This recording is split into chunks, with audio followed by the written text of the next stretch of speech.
Welcome to our Emeritus Lecture for the second one of spring. And we will be joined by the Provost today. We'll say a few words at the beginning, and I would like to ask our Vice Provost, Helen Malone, to introduce him. Sure thing. Thanks, Sardine. I appreciate it. Well, welcome everybody. Good afternoon. I hope everybody's had a moment to go outside and enjoy the beautiful day. The sunshine is bright. I know that my kids have been outside quite a lot today. Looking forward to spring. So I'm thrilled this afternoon to have Bruce here to give some remarks this afternoon to you all. Bruce has been a continuous supporter of the Emeritus Academy, supporting the small grants, supporting this lecture series that you all participate in and engage in. So in his role as provost, has been continuously supportive of the work that you all do and appreciates and understands the representation of our Emeritus Academy within the university community, within our scholarly work, our teaching work, our service work.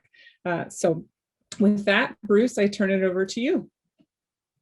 Helen, thank you. And I would echo what you and Ardeen said about the lovely day. I did have a chance to walk across to the faculty club and actually picked up battered cod for the first time as a to-go meal from the faculty club in a year. And so it was really just a great moment of normality to be out there with our students, staff, and faculty who were transiting across the oval. I struggle a little bit with the lighting here because this time of year there are no leaves on the trees and there's really lovely lighting coming in. So I spend these great days with my shades down to almost no avail. I was on a call this morning with the provost from Berkeley. We were talking about distance education, and I mentioned that, you know, the light from the Ohio State Oval makes the provost sort of have this angelic glow. And he laughed and said, that's the first time I've ever heard provost and angelic used in the same sentence without a negative modifier. So if you're ever wondering, do provosts tell provost jokes? The answer is, of course, yes. Well, what a delight to be with you here this afternoon to celebrate the Emeritus Academy and the value that the work you do actually brings to our broader community. You were just incredible contributors before you became Emeritus Academy members. And the magic of this organization is that you're committed to continuing to advancing your research and creative expression, your pedagogy, leadership in so many tangible and intangible ways within the university, and our community outreach. Opportunities, Helen referenced the small grants program. That is a terrific way to make your continued engagement in the life of the university possible. And this monthly lecture series also ensures that individuals beyond your ranks, our students, our faculty, colleagues, community members can continue to benefit from the work that you're doing. Surely, this has become an old saw by now, but this has been a year like no other. A year ago, we were anticipating the close of the celebration of our sesquicentennial year at Ohio State. We faced great challenges in this past year that I don't think we really could have imagined or predicted. But here's the important piece of this. We've succeeded. The university continues to excel, to thrive. We're doing things differently, and we wish things were a lot different. But despite that, we have been able to determine how to deliver our educational programs. We've been able to determine how to keep our research portfolios alive. We've continued to connect in that true land grant mission, taking the knowledge we generate to audiences around the city, across the state and nation, and indeed in various ways around the world. It's important to recognize, and I try to remember this with each and every audience, that success hasn't come without cost. Many of us have suffered personally. We've lost loved ones or friends. We've been isolated in many ways. We've worried about family around us. Some even have battled the illness ourselves. And so I admire the perseverance of the group and continue to wish you all well. And I'll say the same thing to you that we said at the town hall the other day, that we say to students, that we say to faculty. This is not the time to let your guard down. This is an important time to remember that the science of public health that has taken us this far actually is important to heed. As we said the other day, right after the new J&J vaccine was announced and the governor was announcing the next level of access, when it's your turn to receive a vaccine, do it. And the right vaccine to take is the one you're offered that day that it's your turn. And so it's just important to continue to do this. And you have made the personal effort to make sure that the work of the Emeritus Academy has not dropped in all of this. You spent your careers imparting Buckeyes with life-changing knowledge, with new languages, with complex mathematical and scientific equations, the skills that are necessary for deep critical thinking, among so many different contributions. But perhaps most of all, you have helped instill in generations of students a love of learning. Our Buckeye alumni, which are myriad, take away more than just a degree. They've learned how to learn, and they've learned to enjoy, maybe even love, the pursuit of new knowledge and experiences. And that is a critically important contribution to the future of all of us. As part of the Academy, our emeritus faculty continue to embody the spirit of lifelong learning. These seminar experiences are a perfect example of that, sharing knowledge, but also receiving knowledge, thinking about things that maybe you hadn't thought about before, and putting together the pieces of how they apply to the specialties that you have. We're delivering on a notion of access to education and knowledge, and it's extraordinarily powerful. You can't open a door either literally or, in the age of Zoom, metaphorically, without seeing that philosophy in action. It truly is one of the greatest accomplishments that we can hold to as an institution. There's a common thread among all our Ohio State faculty, including our emeriti, and that is that they bring excellence to their respective fields, but they, more than this, and we just talked about this with the Board of Trustees a week ago, we have built a culture of a desire, a drive to work across disciplines in collaborative fashions, to really bring what I know deeply about my discipline into contact with what others know with a completely different perspective, a different way of approaching and solving problems. And that fundamental curiosity, along with that passion for solving some of the most complex questions of our time, is really what makes us shine bright as an institution. I'm only able to boast of Ohio State's accomplishments because of our community, of our people. And it fills me with pride to know that each and every one of you have supported that mission as you go along. And now, through things like the Emeritus Academy, we continue to support you in your lifelong journeys as educators, scholars, and leaders. You're at the heart of Ohio State and all of our successes. And I just want to say thank you for continuing to contribute. You spent a career contributing, and you haven't dropped that commitment at all. You're making our community a more vibrant place with the gift of your scholarship. And for that, I say thank you. Enjoy your afternoon and presentation. Thank you, Bruce, so much for coming and for your remarks. I now pass the floor back to our dean, who I believe has a few announcements before today's lecture. Yes, thank you so much. And I did unmute myself in time. There we go. Thank you so much. Before introducing our lecture this afternoon, I'd like to remind the membership of an upcoming deadline next Monday. We are looking for people that would be interested in becoming steering committee members, the folks that try and watch over all this and put everything together. So anyone interested, you can self-nominate or nominate someone else.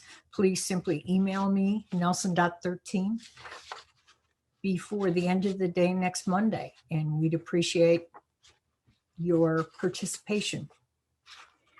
Let's see. Oh, also start to think about what you might want to submit for the newsletter. Joe is going to be putting it together after the deadline, which is April 30th. So you have plenty of time to put together your narrative that you would like to represent yourself. But I'd like to get on to our lecture for today. It's a smaller world looking at materials at the atomic level, presented by William Clark. Professor Clark grew up in South London and attended the University of Liverpool from 68 to 72, where he divided his time between the Cavern Club, Anfield, and the university's national championship water polo team. I'm afraid most of us probably don't know what the Cavern Club or Anfield is, and maybe you'll enlighten us. In spite of this, so they must have been fun places to be.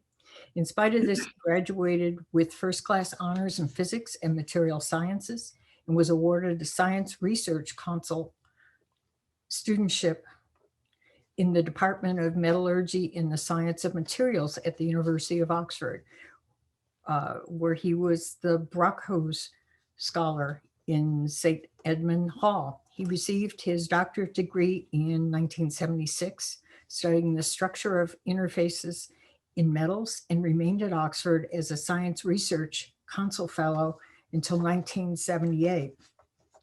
That's when he came to the United States as a postdoc at Michigan Technological University in Houghton, Michigan. Having survived his first winter in Upper Peninsula with a record 360 inches of snow, he opted for milder climates, and in 79 accepted the position here as assistant professor in the Department of Metallurgical Engineering, now the Department of Materials Science and Engineering. He established the university's Central Electron Optics Facility, CEOF, now the Center for CEMAS, CEMAS. I love all the acronyms we use around here, and was its first director. In 1990, he received the Luminary Research Award from the College of Engineering.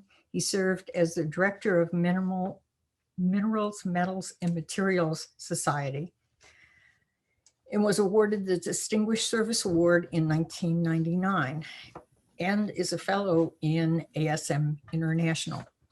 From 1995 to 2005, he served as the associate dean in the graduate school before returning to the faculty in MSE, from which he retired in 2014. He has authored over 130 publications, has given numerous invited talks. Prior to the arrival of COVID, he could be found at RPAC and CEMAS several afternoons a week, and will again when life returns to normal, which we all hope is very soon. I also wanted to say that I will watch the chat if people have questions, but at the end, we'll do what we've done so far this year on Zoom, is ask people to unmute themselves and ask questions. And so here we go. Welcome, Dr. Clark. Thank you. Let me share that. There we go. Can everybody see that? Screen share. Why am I doing that? That's not right. Hold on 1 second. It's not quite right yet. Do a screen share. That's what I want. There we go. Screen sharing, but I don't have the other. Okay. Can everybody see that? Anybody wave if you can see this, what's on the screen? Okay, good. Thank you. Thank you, Ardeen, for the invitation and the welcome. And let me say at the outset, as soon as the question is asked, the Cavern Club was, of course, famous home of the Beatles, where the Beatles came to fame. And Anfield, of course, is the home of Liverpool Football Club, which is also the most famous football club in the world, without doubt. So those two having got out of the way, let me start with talking about, well, here we go. Now I'm going to, yes, that's it. Now, let me start talking about what I'm going to say about the world at atomic level. And I'm going to base this, for those of you who are non-scientists, and I think that's probably most of the people here, I'm going to keep this jargon and science down to a minimum so that you can, I hope, understand at least the principles of what we're talking about. The outline of this talk, I'm going to take a look at what a TEM is, for the people who don't understand that. I'm going to take a little look at how we look at defects in crystalline materials, all metals, all alloys and things that we deal with are crystalline, how we do that in the TEM. In turn, I'm going to talk about dislocation. Then we're going to high resolution, that is looking at atomic level at these materials. I'm going to use an example, some study we've done of a particular interface, a very important interface in a commercially important titanium alloy that's used for jet engines, and a little bit about an example of chemical analysis at the atomic level in the microscope. I'm going to finish up with just a little 5-10 minutes looking at the importance of a higher state in the history of electron microscopy. I think it's generally not realized how critical a higher state was in the development and the appearance and growth of the electron microscope. We'll talk a little bit about that. And I'll finish off by coming full circle around to today and just give a little brief look for those who've not seen it at CEMAS that we have on this campus, which is the best microscope facility in this country on a university campus, without question. All right, so let's begin. I'm going to start by showing a little video here. And if I can do that, there we go. And this is from our friends in Germany. And I'm really doing this to show you an idea of what the length scales involved here are. This is, starting off, this is a turbine blade that you might find, again, a jet engine. It's been cut off, and you can see that it's hollow. It's made like that to say weight. And if we take this metallic turbine blade, which is to most people dull and uninteresting, and we polish down the surface of it, and we etch it a little bit, we see that, in fact, the structure of this material is much more complex than we would imagine. And I'll talk about that. And if we go in even further to these areas in the center here, we find that the structure is now we've gone to the scanning microscope, the structure is even more complicated. Looks like a collection of sugar cubes and surrounded by, let me hold that for a second, sugar cubes surrounded by channels. And these sugar cubes are actually an ordered version of the alloy, the titanium aluminum alloy, that gives this thing great strength and toughness at high temperatures. So let me go back and get it. Oh, sorry, excuse me. That wasn't good. Let me do that again. I'm going to roll that out to there. So here we are, back here. And if we go in even further, now we can look at these particular crystalline forms, and we can look at the composition and chemistry of them in the scanning microscope. And we just simply, here we go. There we go. We look at the distribution of alloying elements here. We find that aluminum appears to segregate to the few exceptions. We find that nickel does the same. We find that tantalum does the same. And we find that titanium does the same. All those elements preferentially like to be in the ordered phase. On the other hand, elements like cobalt and chromium and I think we're coming up now, or with rhenium and tungsten, all get rejected by that growing cubic phase back into the original, what was the matrix. So we can look in the microscope very simply at these compositions in real time. Now we increase the magnification a bit further, and we go out to beyond the SEM. Now we go into the transmission microscope. We make a thin section, we put it in the microscope, and we're interested here in looking at the interface between the ordered phase here and the disordered original phase here. And now we start to see in the TEM, first of all, how coherent it is. And here now we start to see the atomic the atomic structure. These are columns of atoms in the ordered and the disordered phase, and you can see they're completely continuous across the interface. That gives this thing great strength. We can take these positions and what we see in the microscope here, and we give it to our friends in computer modeling. Nowadays, we have big, powerful machines, and they're able to put them in computer models and come out with predictions for properties and further alloy design. So there's an impression of the scale of what we do, starting with the optical microscope and going right through to the atomic level. For those who are interested, the most common reference for transmission work nowadays are these two books here, particularly the blue one, first by Williams and Carter and the second by Carter and Williams. Barry Carter is a graduate student with me in Oxford, and you may recognize David Williams. He is our recently retired Dean of Engineering, who was a microscopist as well. So there's a coincidence here that he's on this campus.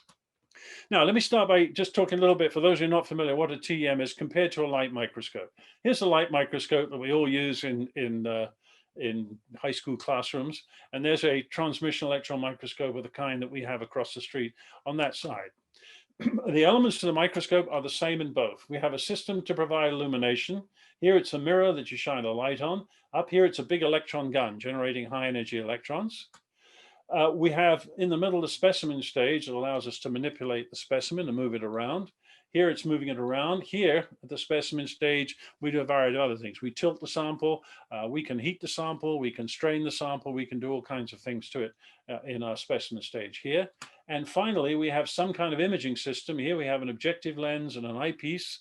And down here, we have a series of lenses that magnify the image up to 30 million times. Bring it down here, and then nowadays we capture it in a charge coupled device and put it on a screen directly, and no photographic plates anymore. So the two microscopes are really about the same, except they match together a little better if we do this and start with the illumination at the top. Where they differ, of course, is in the cost. This is about the price for one of these. These come in at about $7 million in the full aberration corrected mode that we have. So they're expensive instruments to have. Some typical TEMs, just I'll put some pictures up here. This is a standard working model. I noticed that Tom Sweeney was on here. This is some model that we bought back in 1980 something to start the COF with, except in those days it didn't have the screen on it. It had a viewing screen that you have binoculars on. These are the Titans that we have across the street. We'll show a little bit about, but you can go up to a 1,000,000 volt microscope. This is a Japanese one here. You see the guy who operates it. We had one of these when I was a graduate student in Oxford. And you think it just would continue to give you economies of size and scale, but it doesn't, because it comes extremely cumbersome to use when it gets so large. In fact, the smaller students and most of the female students in Oxford used to have to get a box to stand on in order to reach these controls here. So not a very practical thing. In the microscope, when we put an electron beam, as we'll talk about, on a sample, we get a whole variety of signals coming out, not just imaging. These electrons coming out here are the ones that we use to form images with. We also are interested, and I'll show you examples of characteristic X-rays that come out, the things that allowed us to show, for example, in that movie, where elements are distributed within the sample. Other things here, secondary electrons, backscattered electrons, we're not really interested in those. Those are the signals that drive scanning electron microscopy, for example, and surface work. Okay, so that's just a brief look at what we get. So why do we have electron microscopes in the first place? And the answer to that question is one of resolution. If we're interested in looking at small spaces, then we come up against this equation. The only equation I'm going to show, so please don't worry about that. The only equation I'm going to show, and it defines the minimum spacing for two objects that you can resolve in an examination system. And this simply says it's equal to the wavelength illumination used over 2n sine alpha. And here n is the refractive index of the medium, be it vacuum or glass, and alpha is the collection angle of the objective lens. Now, that means the angle over which we can collect information from the sample and still use it coherently in the image. For most of our systems here, in a good glass system, and those of you who are photographers or into those kind of thing, optical systems will understand this. N is about 1 for a vacuum and about 1.5 for an immersion lens. And N alpha is the numerical aperture of a lens. That's something that, again, camera buffs are used to. For a good glass lens, alpha is about 90 degrees. We can collect almost everything that comes out of the lens into the image. And that means that this sign becomes equal to 1. And if that's the case, then it says that the best resolution that we can achieve in a system is about 0.61 lambda. So the answer is, if you want to improve the resolution, you decrease the wavelength. And in fact, Abbe himself wrote some very pessimistic predictions here. He could see no way to move beyond using light to image, and though he concluded that the wavelength of light was the limit to what you were ever going to be able to observe. Well, if we look at alternatives here, here's the electromagnetic spectrum. I think Terry Miller showed this in his talk. This is long wavelength illumination here, short wavelength here. On this scheme, the visible light comes in here somewhere between 400 to 700 nanometers. Now let me talk about a nanometer. It's a billionth of a meter. Atomic spacings in materials are typically of the order of half a nanometer. Our formula on the previous page says the best spacing we're going to get in the visible light is about 250 nanometers. So it's 500 times or thereabouts too big. We can't do that. We need to move to the left here into this range about here, about a nanometer, to get the right kind of wavelength.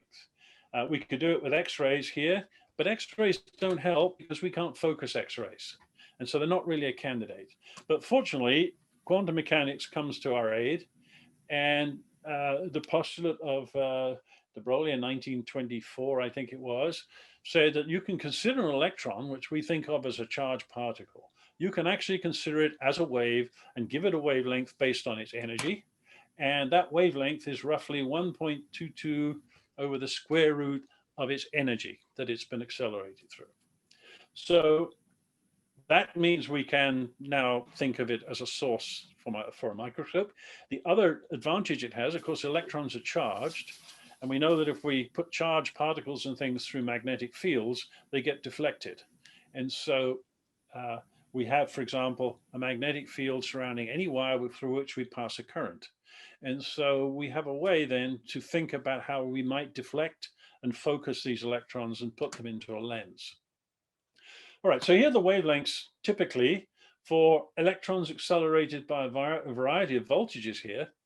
And you can see that these are very small. We're looking at about 0.5 nanometers for the spacing of atoms, and these are 100 times, 1,000 times less. However, unfortunately, that's not quite the whole story. The problem that we have is, although we can make electron lenses, and I'll show you in a moment, they are very poor lenses by comparison with the light ones. And so we get nowhere near the theoretical resolution that Abbe would predict for our spacing. In fact, this comment here is about the same quality as looking through the bottom of a champagne bottle on a light microscope. And while I don't care for the consequences of that, I think the sentiment is well phrased. So let's look at the lens and what it is. You simply, in an electromagnetic lens, you simply take this thing and you wind wire around it thousands and thousands of times, because each winding adds a little bit to the current, and you pass a current through this. And then you improve this by putting little soft iron, what we call pole pieces here, that focus all the magnetic field generated by these wires into this small space. And the electron beam passes down here, and then you can use it to focus the beam. You can vary the field strength by varying the current in the lens. So that's an advantage you have in electron lenses we don't usually have in light lenses. So unfortunately, the lens aberrations we said that we get, spherical aberration, meaning that we cannot focus rays that come from far off the optic axis to the same place as rays that focus close to the optic axis, means that we don't have an angle alpha of 90, we have an angle that actually ends up being a fraction of a degree. And so the D in that equation becomes enormous, much, much larger than we would think an ideal. And there's our problem. So when we look at our system, we typically operate, and our microscopes are 300 kV. They operate here, somewhere between getting short enough wavelength and the microscope not becoming so big that it gets unusable and cumbersome. The C sub S means we close the lens down with a very small aperture around its center to collimate the beam. And there we sat for many, many years, wondering how we were ever going to improve this. About 20 years ago, the German microscopists came up with a system of correctors which placed around a lens, were computer controlled and compensated for this lack of spherical symmetry. And the result of that has been remarkable and has pushed the resolution of these microscopes down below about 1/10 of a nanometer. So here is an atomic resolution image of strontium titanate here on the left. And you can see the atoms, the strontium atoms here particularly. This is high resolution without the aberration correctors. We take exactly the same image and switch the correctors on. I think that you see the difference is extraordinary. Now you can see what's going on even between the strontium, and you can get a much clearer idea of the picture. So this has really been kind of a lifesaver for microscopists, and this is where the next generation of instruments are. The other thing I want to point out here, just again, very briefly, because it's important in terms of what we look at, I just want to point out a simple imaging system, a specimen, an image, and a lens in between. Even a hand magnifying glass does this. And I want you to trace the rays that follow from each point in this sample. Now, of course, rays from every point in the sample end up at a corresponding point in the image, magnified. But if we trace rays coming at different angles from the specimen in different places, the blue ones, the red ones going this way, and green ones straight down, we see that in the back focal plane of the lens here, all the rays coming off the sample in a given direction end up going through the same point. Quite the reverse of the image. So the blue ones are here, the green ones are here, and the red ones are here. And in a crystalline material where we have crystal planes that diffract electrons, regardless of where they are in the sample, it means we can collect information on the sample based on the distribution or its crystallography. And here's a typical diffraction pattern, a spot pattern here. Each of these spots corresponds to one of these, and it corresponds to intensity scattered by a family of planes, whatever they happen to be in the crystal. It also tells us here, when we look at these patterns, they reveal the symmetry of the sample. Looks like this thing is six-fold symmetrical as we go around. And fortunately, the materials that we tend to work with, especially the metals, tend to be pretty simple low symmetry. So we can do that relatively easily. It's also here that we can filter and modify the image, get rid of what we want, select what we want. Anybody who's worked with an optical bench, the laser's an optical bench, may have done this by masking up the diffraction pattern with cardboard or leather masks, the way it was done in the old days. Now we do it on the machine and we do it in the computer. And the other beauty of this thing too is that we have a lens down here that gathers this first image and magnifies it. But because an electromagnetic lens, we can weaken this lens and focus it on the back focal plane. So in the electron microscope, we can switch from the image to diffraction pattern by push of a button and correlate what we see in an image to what we see in diffraction space. So here's a spot pattern. That may be one. If we go to a thicker sample and diffract, we get lots more information. These very pretty, what we call Kikuchi patterns. These are all informations from sets of planes in the crystal. They're like, those of you who are X-ray, familiar with X-rays, they're Kossel patterns, Kossel-Molenstad patterns, same kind of thing. And if we condense the beam on the sample enough at a high angle, we get three-dimensional information into what we call a convergent beam pattern. This is the beautiful pattern on the front. And this gives us additional information. We notice that the symmetry here is apparently the same as it is over in the spot pattern. But if we look very closely at this fine detail, these higher order Lowry zone lines, Holtz lines we call them, we notice that little lines in here are not quite the same as the little lines in here. They are the same as the lines in here and the lines in here. The detail in here is the same as here and here. And so what this tells us is, in fact, this thing does not have six-fold symmetry. It's actually only three-fold symmetry. So we need to go to these more advanced techniques in many cases to get the full picture of what the pattern is. Okay, now I'm just doing sort of bookkeeping here so that we can understand and move on. For those of you who are not scientists or metallurgists, here are the simple crystal structures of metals. And they are simple. They're based mostly on cubes. This is for many common metals, copper, gold, silver, and so on. This is the crystal structure. It's called face-centered cubic. It's simply a cubic unit cell with an atom in the middle of each face. And all you do is take those unit cells and build them up like bricks in a wall, and you build a complete physical crystal of that material, piece of material. A second crystal structure has not the atoms in the middle of the face, but in the middle of the cell, body-centered cubic. That's shared by things like iron, tungsten, tantalum, and molybdenum. A third one, which apparently looks more complicated, but actually is very similar to this one, is based on simply stacking close-packed planes one on top of the other. It has a hexagonal symmetry with a layer in the middle here just displaced. It's called close-packed hexagonal. Materials like titanium, magnesium, and zinc share that one. And we're going to look at these two in a little while. That's why I'm doing this. Finally, the last piece of tutorial is deformation of materials and metals.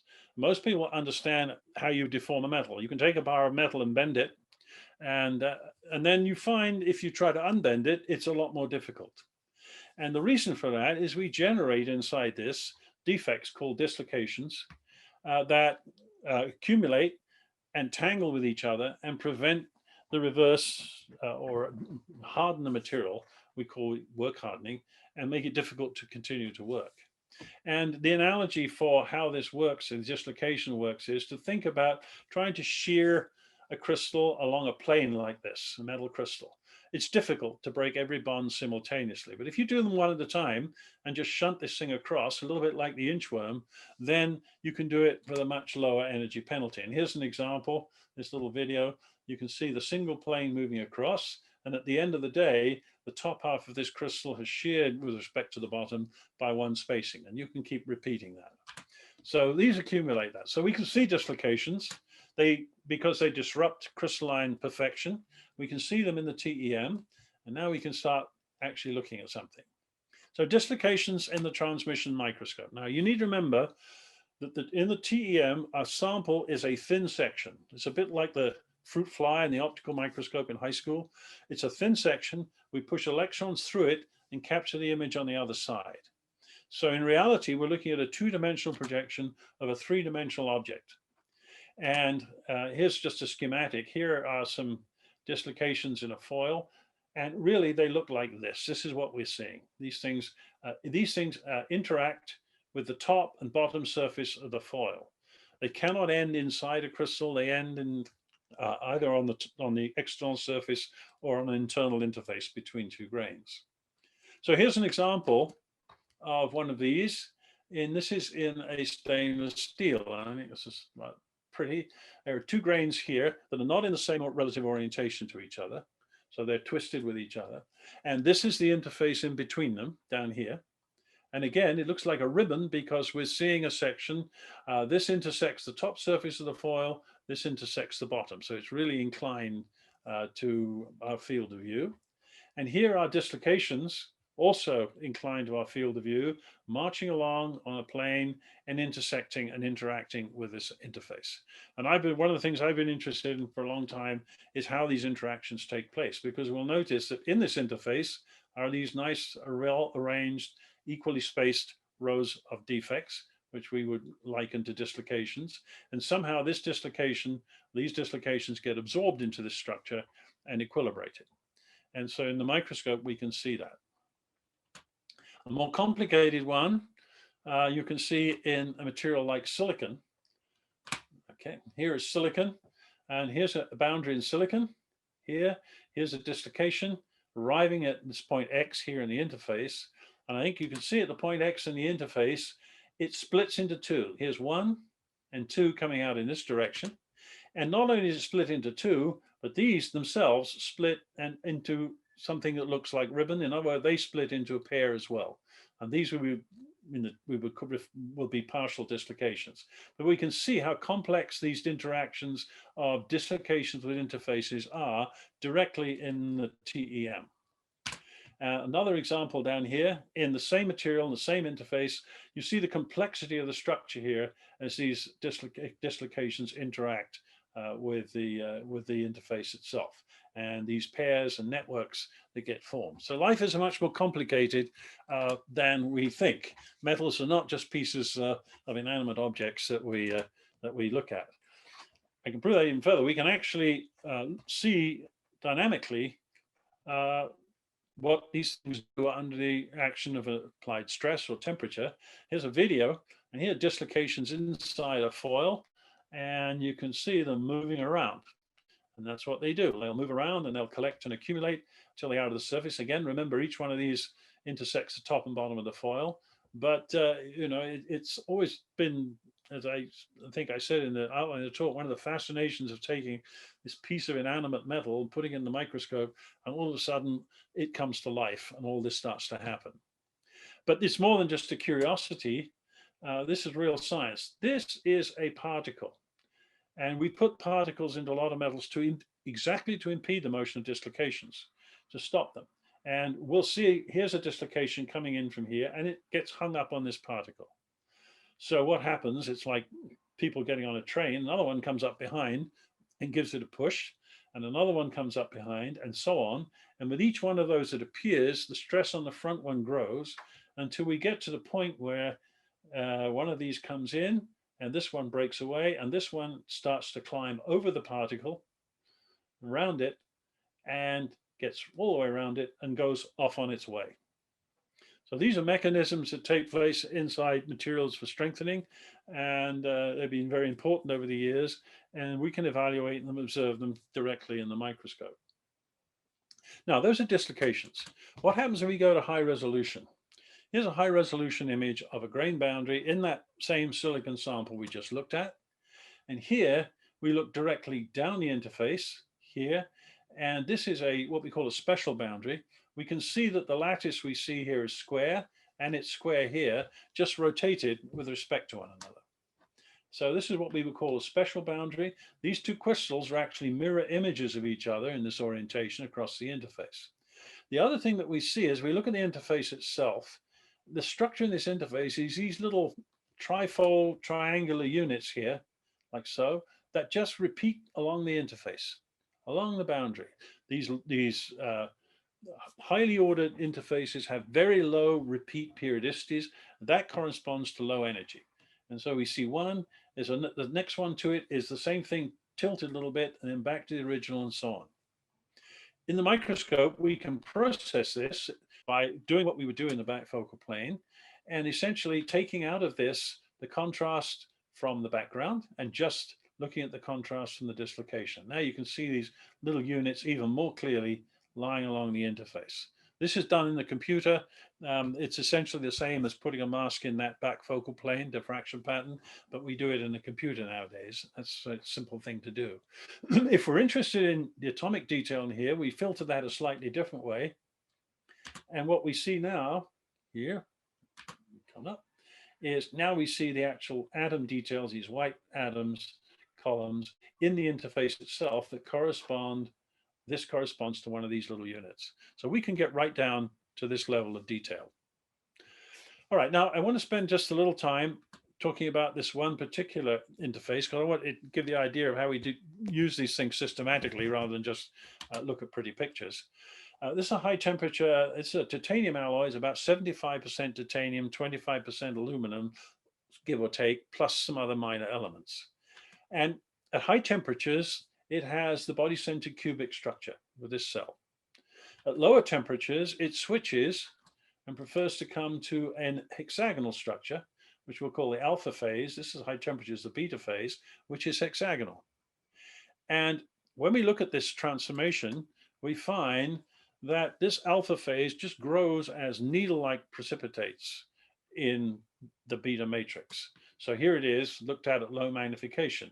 Here are the alpha plates here in the beta matrix, and here it is at low magnification. And the other thing we note when at low magnification is that there are basically three alignments of these alpha plates. Here's a triangle that shows 1, 2, 3, 1, 2, 3, like so. Now, the reason for this is that this alpha and this beta, when the alpha grows, adopt a very specific relative orientation to one another. They don't just grow at random. Certain planes line up. and they line up for energetic reasons. And what happens in this case is that the basal plane of the hexagonal lines up with this sort of midline plane of the BCC. Now, these two are not to scale. This is much bigger than it would be. I'll show you the example in a moment. And atomic directions, this direction across this diagonal and this direction across this basal plane are almost exactly the same. So they match almost perfectly to within a few percent. And that, again, is a favored low energy configuration. So let's look at that. Here's the basal plane of the hexagonal in the blue. And here's that midplane of the body center cubic in red. Now they're to scale. And this is the relative orientation here, where this direction, this diagonal, lines up right across this basal cell. Don't worry about these indices here. That's sort of special acronyms for what we do. The ones with 4 indices on refer to the hexagonal. The ones with 3 refer to the BCC, but that doesn't matter. But here's this really close fit between these two. The other thing that we notice here also is that this is not the only way we can arrange this. We can rotate this about 60 degrees, and now we see that this now lines exactly with this direction. At least it would if my drawing was a little better. And we go another 60 degrees, and it aligns here. And so there are the 3 relative orientations of these two that give rise to those 3 orientations of alpha plates that we saw in the first image. So let's have a little look. Here we are at high resolution. This is looking down on that plane in the BCC. There's the unit that would be in the unit cell. And here's looking down on the plane in the HCP alpha. Here's the basal plane with 6. These are the atoms midway up that cell. So these two, this is a projection we're looking at. When we bring these together in an alpha plate, this is the alpha plate. Here is the beta in those orientations. And the interface lines up like this, along this direction. And what we notice immediately about this is the average interface plane here is shown in red, but the interface itself is composed of flat terraces and small steps. Flat terraces and small steps. And the question is, why is that? How does this work? And how does this allow our alpha phase to grow? So we'll take a closer look at that. A model that we have says, I got it, there we go. Here is what we call in our trade a terrace ledge kink model or step kink model. These planes here correspond to these flat planes, and these are where the 2 crystals match exactly. And we accommodate any misfit here in these steps in between, a bit like a vernier adjustment of things that fit. We condense all the misfit onto tiny areas of disruption rather than spreading them along here. Here's the step here. That's what these are. And they're also, you notice, these defects that run essentially parallel to the screen, so we don't see them here, which accommodate any misfit perpendicular to the screen. So there it is. We get these nice steps, and the growth of the alpha we can get by moving these steps laterally in this direction and just moving that plane up. And we'll show you an example in just a moment. So here we have it. I've drawn the lattices. Here's a hexagonal. Here is the BCC, and here is the interface between them. This would be the flat terrace matching perfectly. Now, if we start this in motion, not sure why it's got noise, but there we are. We start that in motion. What you can see is this begins to move. And all that happens is that this atom moves to align itself with the hexagonal lattice, just like so. For every time that the defect moves past it, that alignment takes place, and this thing shuffles into a different position. And so on it goes. And as it does so and moves across, we see the interface moves 2 steps down into the alpha, into the beta, and it grows the beta. Now, what are those steps? Now, this looks a little more complicated, but actually it's exactly the same as we had in the previous slide. And all I've done here is now extend the red up into here and the blue down into here. So we're letting these things interpenetrate through space. Here's the same basic hexagonal unit and the same body center cubic unit. And all we're looking for, the reason for doing this, is we're looking for things that would do exactly what we saw in the video. That is, take red atoms to blue ones, because that's what we're going to have moving across the interface. And here, for example, is a really good candidate. It's small, and dislocation, these things should be small. And it also happens to be 2 atom planes above the interface, which is exactly the height of the step. So looking simply at this geometrical plot, we can figure out what that defect and dislocation should be based on what we saw in the atomic resolution image. And these things now, they're like dislocations, except they also have a step. So we call them disconnections in our trade. So that's the way they are. And we can characterize these fully. I'm not going to do it here. I'll spare you that. And we can characterize that fully and know absolutely what that displacement is and what its contribution is should we try to move the interface. We're also interested in the chemistry and the distribution of elements inside this as we form alpha from beta. And so what we can do is we can use our characteristic X-rays, first of all, to form these dot maps, element by element, and it's titanium, aluminum, molybdenum, vanadium, chromium. And we can also get profiles of each across an alpha plate. I think what you can see here is that the color of each element enhances the alpha in terms of titanium and aluminum. Those are preferred. But clearly, molybdenum, vanadium, and chromium are rejected by the growing alpha back into the beta. And if we look at the profiles here, we see that. Here is the aluminum enhanced in the alpha plate. The titanium level is way up here, so we don't get it on the plot.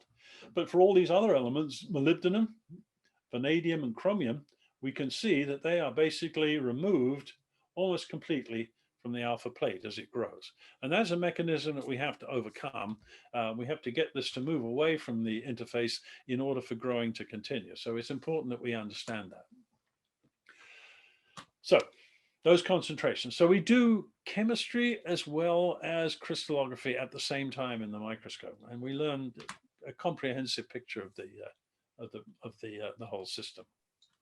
We can also take the same sample, and now because we have these special sample preparation machines, we can look at the interface from this position here along the terrace, looking down, and we should, if they're there, see these defects, these what we call these lattice invariant deformations here in that projection. And here is that projection. Here, looking down, here's the interface. Once again, the alpha and beta match almost perfectly along here, about less than about 2%. But we do see these perturbations that occur periodically in this direction. So let's take a further look at this one. Here they are. And we see that there's something more here. There seems to be like an extra plane here crowding in here on this side. One here, one here. We also see the interface bulge here. That's a bit like a soap bubble because the pressure for the growing to move into the beta is pushing that interface out ahead. So things we can see quite usually.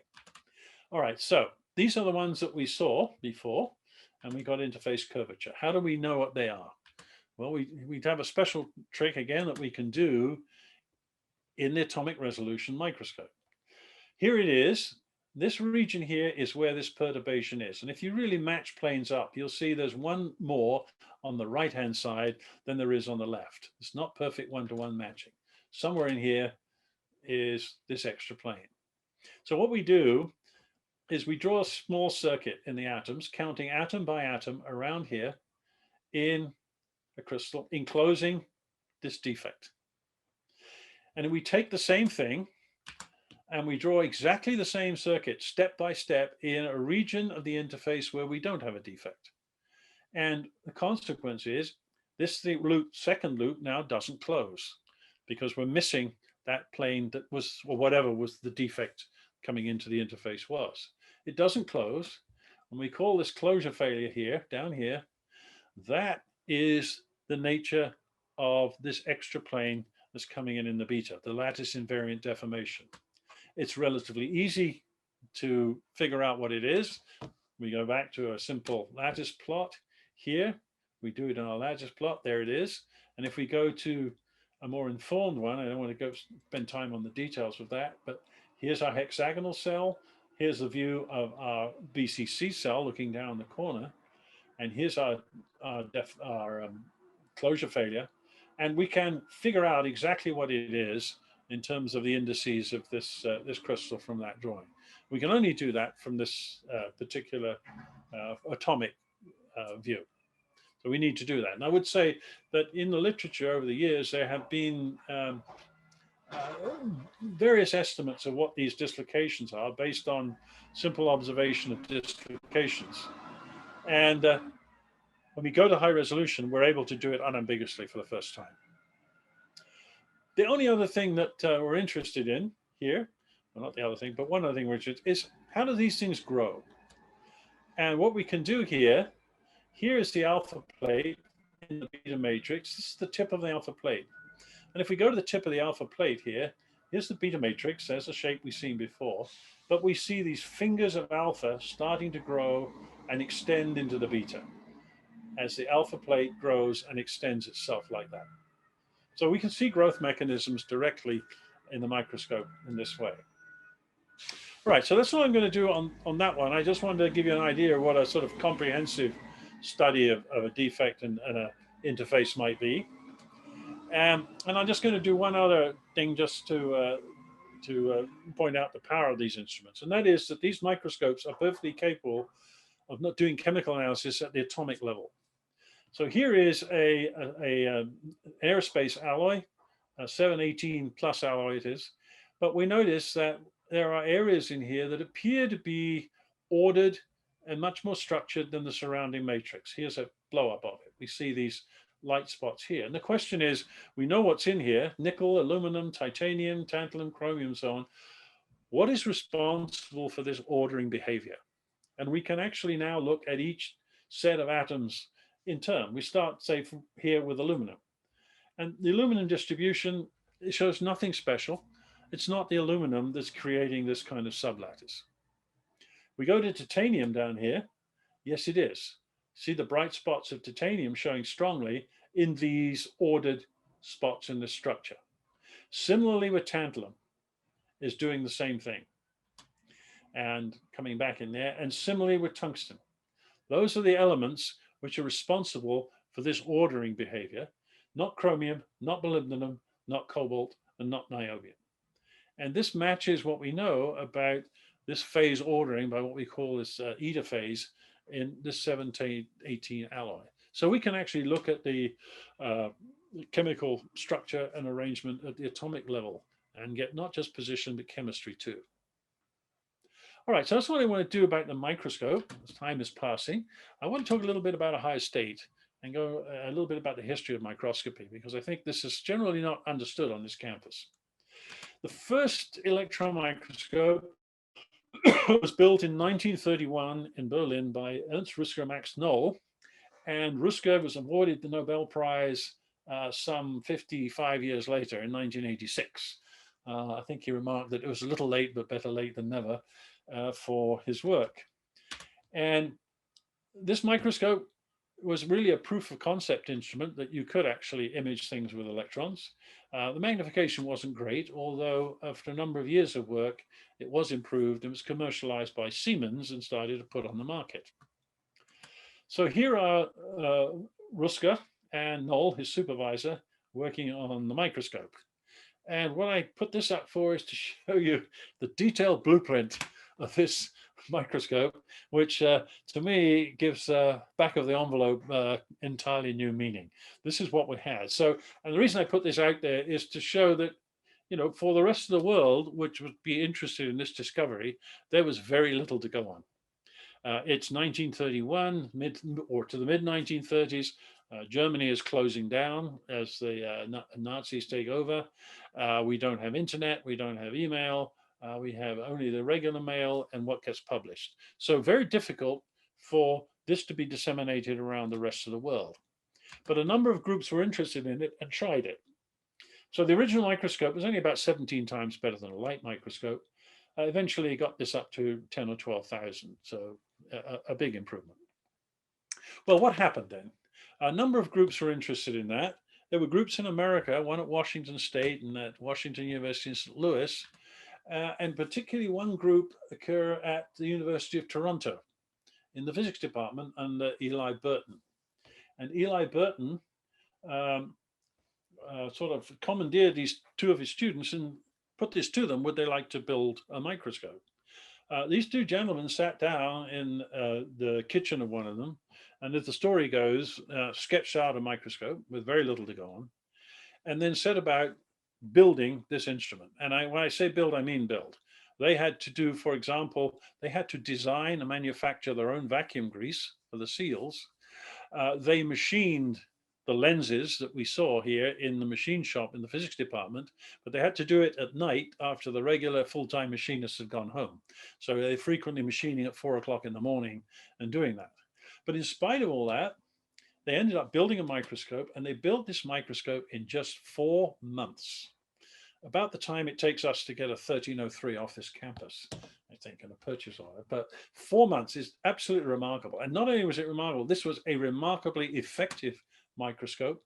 It was extremely good. It quickly outpaced Rösker's microscope at the time, and its potential for research in the medical field was quickly realized, and it was started to be put to work. So this first microscope, here's a view of the lab microscope. Here it is sitting over here on this side. Here are high tension things, all kinds of wires. I think this room here would have been closed by OSHA in about 2 seconds in this day and age. In fact, one of the students told the story of coming back one night to the microscope and back to the microscope after he ran an errand and forgetting he left it turned on. And the next thing he knew, he woke up on the floor 2 hours later with some burns on his arm for falling foul of the high tension. So we don't allow that nowadays, but that was the kind of pioneering spirit for building microscopes back then. So here they are. Here's Burton and his students at the microscope here in this lab. And here are the students at the lab looking quite happy. This microscope was or is now in the Ontario Science Museum in a display of electron microscopy, because it was the first microscope built in North America. The first. And in 1988, to commemorate the 50th anniversary of its construction, Canada put it on a postage stamp with an image. And so there it is. Now, that's the end of that story at Toronto, the first microscope in North America built. Now, one of the students, James Hillier, completed his PhD, and then he went to work at RCA, who were interested in developing electron microscopes for commercial use, which they did, and he worked there from then on. The other student who had done the work was called Albert Priebus, and he received the first PhD in electron microscopy ever awarded, and he took a position here at Ohio State in the Department of Electrical Engineering as a researcher, and then after that as a tenure-track faculty member. And of course, the first thing he did when he got here was build a TEM. And this is claimed to be, and we believe it to be, the first working microscope built in the US. The other groups that started earlier in Washington and Washington University St. Louis ran out of funding and interest and never completed the project. So here's the first working microscope. We were just having a discussion beforehand of where it was located. It was where electrical engineering and the old engineering experiment station labs used to be. And he published an account of this microscope in the Engineering Experiment Station News in 1942 that gives details of its structure, gives details of the theory of electron microscopy, and so on. So it's really a remarkable achievement here. He took a leave of absence for a couple of years to go to Bell Labs and working with Shockley on the transistor, and then came back here as a full department in the physics, a full professor in the physics department where he stayed.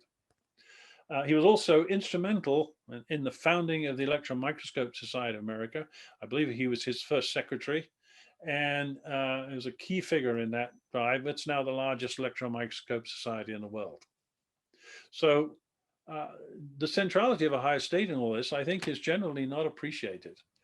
There is a small sentence on the front page of Electrical Engineering's website referring to this, and I did manage to find, I looked at the history of the Department of Electrical Engineering, this one sort of sentence developed to this pretty monumental achievement. And here is a microscope, and here is a Priebus a little later in life sitting at the column.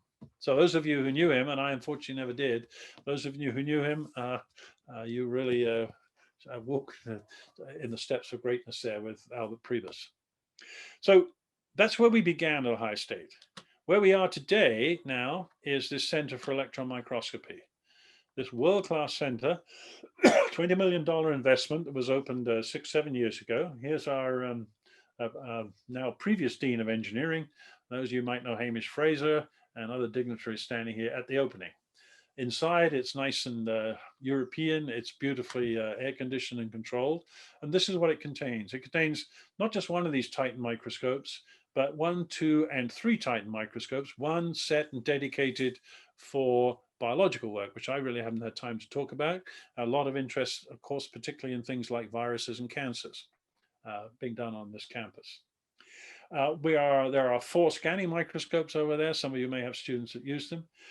2 what we call focused ion beam machines, specifically for selective specimen manufacture, and a couple of other bits of apparatus. Here's what a Titan looks like in that configuration.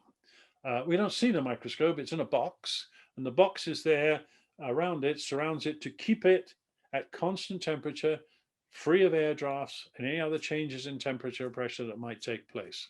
It's not necessary to have access to it because the signal is collected digitally, and we feed it out now to these 2 screens out here, and there's a complete set of controls for the microscope sitting at the operator's table right here. And this is how they operate. The microscope itself sits on a concrete pad that is completely isolated from the building. The building itself is only 1 story. We have no elevators to deal with, no people trampling around upstairs as we did over on the main campus. And all the power supplies and electromagnetic fields are all taken care of and damped in this environment. In fact, this environment here at CEMAS is so good that this machine or these machines exceed the manufacturer's specifications considerably in all these locations. And so the manufacturers like to use this to demonstrate how good their machines are. In addition to this, there is a full video theater here, one end, which is used for instruction and demonstrating and lecturing and so on. These front 6 places are all hooked into any microscope at CEMAS. By the way, they have control panels. You can see them right here on the floor. You can sit here and run these. And because you can run these remotely like this, you can run these essentially remotely anywhere that you have a fast connection. And so there are researchers at the Air Force Materials Lab at Wright-Patterson Air Force Base in Dayton who sit with one of these control panels and operate the microscope and look at their own screen. And all they need is somebody to put the specimen in. So microscopy with these very expensive instruments is now becoming a decentralized thing and a globalized thing. And so centers like this actually become more and more important as they become open to more and more researchers in academia and industry and so on. To summarize CEMAS, this is the comment of Don Kania, who's the former CEO of FEI, who made the machines originally. They've now been taken over by Thermo Fisher. And his comment is there's no better place on earth to do microscopy than at CEMAS. And you realize the magnitude of that particular statement when you realize that Don Kania is actually a University of Michigan graduate. So it can't come easy to have to grudgingly acknowledge that. But there we are. So we have at Ohio State come full circle, from the first microscope to the finest facility that we have. And I hope that we can continue to improve and encourage microscopy on that level on campus and remain a world center for the techniques and the development of the techniques. Thank you very much.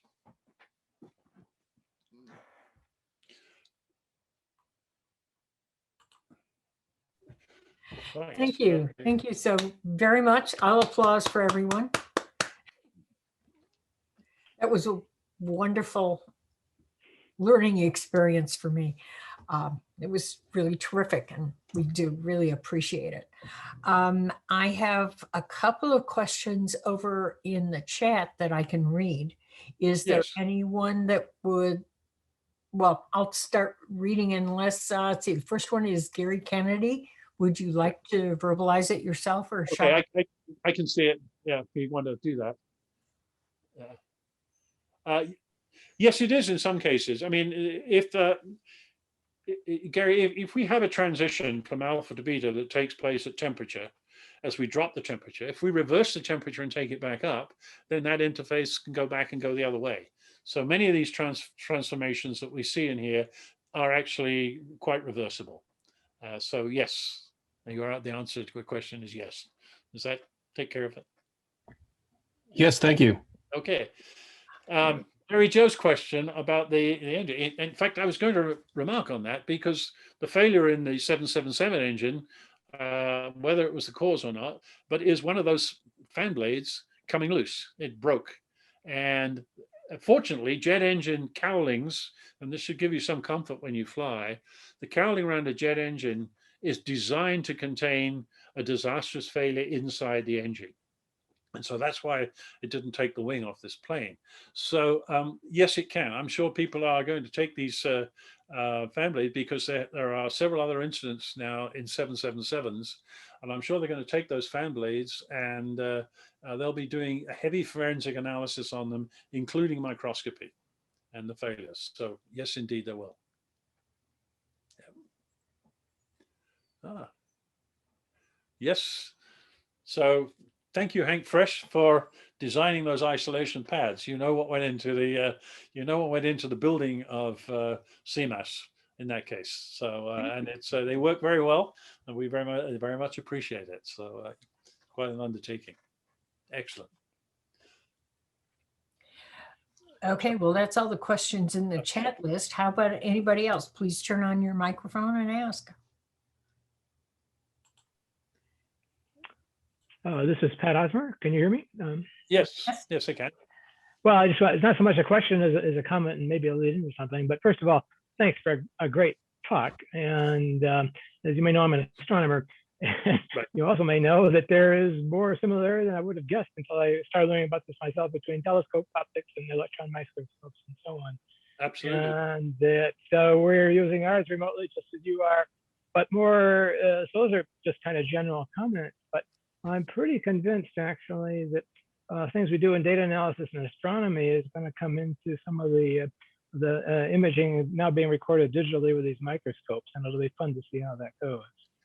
Yeah. And finally, I also pick up on your great concern about the concrete inertia base and the zeroing out vibration, because giant telescopes which weigh hundreds of tons and move also are surrounded by enclosures that weigh also hundreds of tons, and you have to keep them mechanically isolated so that the vibrations from the dome don't affect the telescope.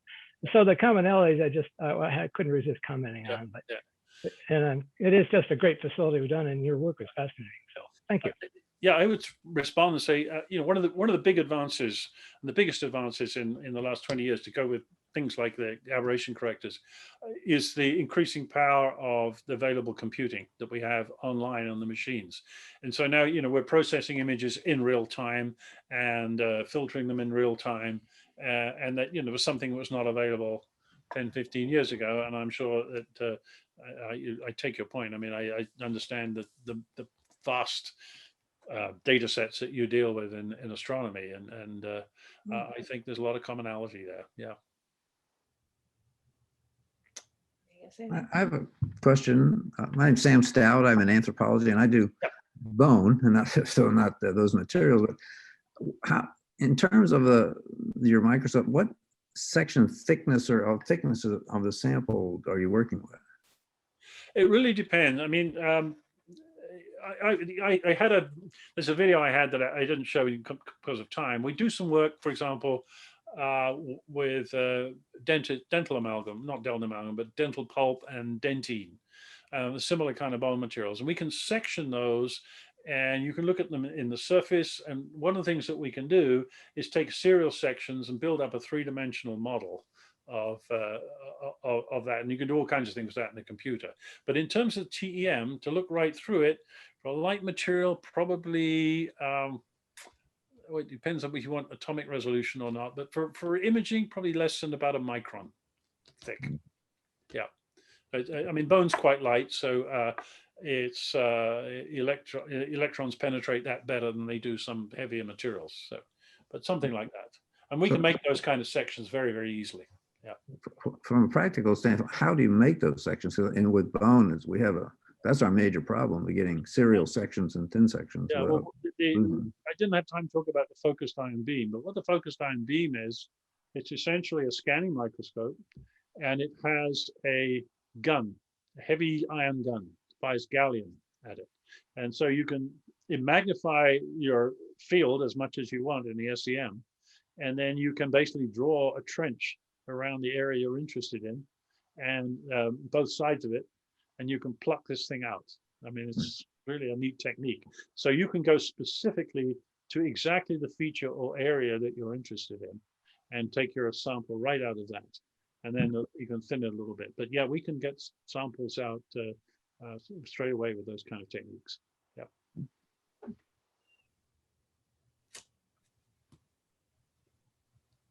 Someone else?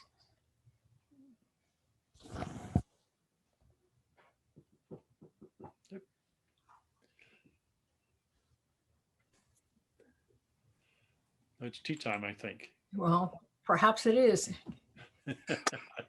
Again, I we thank you have very a much. question. Oh, Yes. question. Can you hear me? I'm Jack Rawl. Yeah. I enjoyed your talk very much, and I particularly the history of electron microscopy at OSU. Yep. And I don't know much about this, but I'm aware that Hillier went on to make microscopes, make himself famous, and make a lot of money. Prevost, on the other hand, chose to stay in academics, presumably at a much more quiet life. And I was wondering if you could say a little bit more about Prevost's personality and what he did at OSU after he developed electron microscope. It's very interesting. One of the things I got out of the OSU archives when we were starting with a facility to look at the history of it are his annual reports. And I mean, 60 years on, they're just the same. And the first line is there, the problem is complained about lack of resources for building more instruments. So he hit that. I think he sort of lost interest in it eventually. He worked with a lot of collaborators around campus doing research, but I think it sort of died down. He worked a lot of other things as well.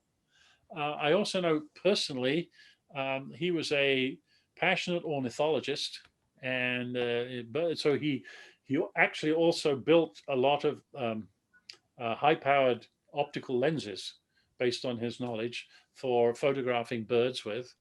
And he also, well, he's a Canadian from the cold weather, so he became very interested in figure skating and judging figure skating. So I think in later life, he just kind of drifted away from microscopy, and there wasn't really, I think, at the time, an active core in the discipline here to retain his attention. I think it was unfortunate, but there it is. Thank you.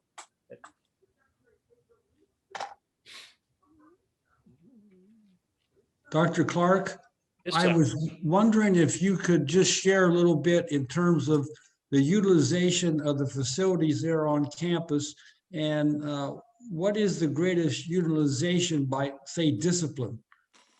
It's all over. We have, I think, the person to talk to is David McComb, who's the director. I think we've got partnerships with, I think, about 200 different outside industrial concerns. But on this campus, obviously, material science is important, and departments that are associated in the materials field, material science, welding, electrical engineering, and so on. But we are getting increasingly use, and the Cryos microscope is specifically designed for biomedical medical sciences. And so we're getting increasing use from that part of the campus as well. So it's very widespread. I don't know what the exact numbers are. I thought David could tell you precisely what the usage is. And it also varies between the TEMs and the SEMs. The SEMs are the much more routine, heavily used instruments. But it's just a very sort of Catholic kind of collection of disciplines that use the instruments. So everybody's free to, we're welcome. Everybody's welcome. Well, thank you very much. And it was a very interesting and stimulating presentation. Outstanding. Thank you. Thank you. Well, okay. Once Thank again, you. Dr. Clark, we'd like to thank you so much for your presentation today. Yep. And everyone, check in next month. Bye for now. Everybody stay healthy.